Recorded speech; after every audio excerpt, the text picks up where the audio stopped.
they really just to focus on the performance rather than the result?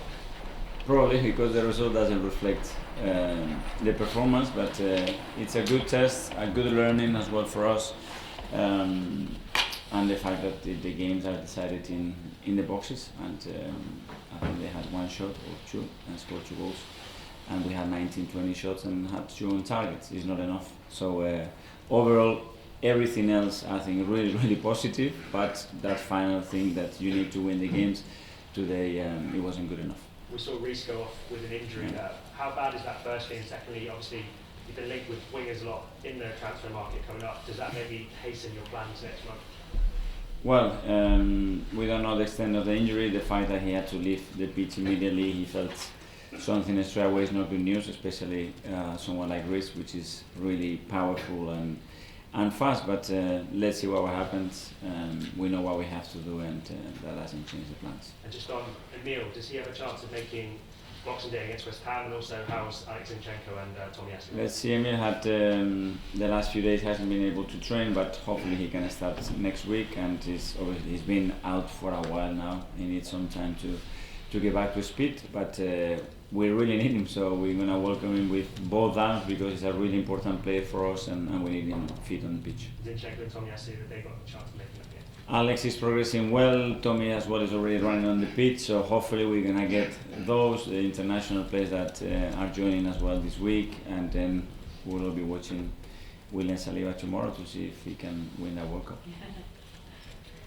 Now, Eddie's had a few weeks now to get his head around the fact that Gabriel's going to be injured. He's got an opportunity. How is he? Does he feel ready for for what's coming next week? Eddie's always ready. He knows that obviously it opens up a big opportunity for him right now that he needs to grab him, but the way he trains every day and the mentality that he has, it gives us no reason to think that he's going to be super ready to perform.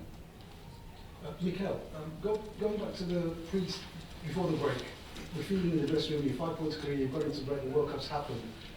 You've been in dressing rooms where the titles have been on the horizon. How has that compared to where this team is now under your leadership? Well, I think we are in a really good place. Obviously, everybody's in a high emotional state because we are where we want to be, which is at the top of the league. I think we have deserved to be in the position that we're in, the way we have played and the way we have approached games, and that this window is being to reinforce where we are, but still the good news is the amount of things that we can still improve to be a better team. Is the hardest thing now to continue because of the break, the hardest thing now to progress from where you No, were? I think it's been really positive. We had the players that we had, they trained exceptionally well, better than probably I have ever seen them train. They competed really well. They're playing well, and we just have to continue. It's a long marathon, and we have to go game by game. And Mikel, just on the other World Cup players, Bukayo and Martinelli, how have they kind of come back, and when are you thinking of phasing them back in? They come back straight away into the rhythm, into the shape, and into the mood of the team. We are all waiting for them. And they are desperate to be back as well. So I spoke to both of them. Gabi was here today, big smile, big energy, and ready to go again. So it's going to be a big boost for the team.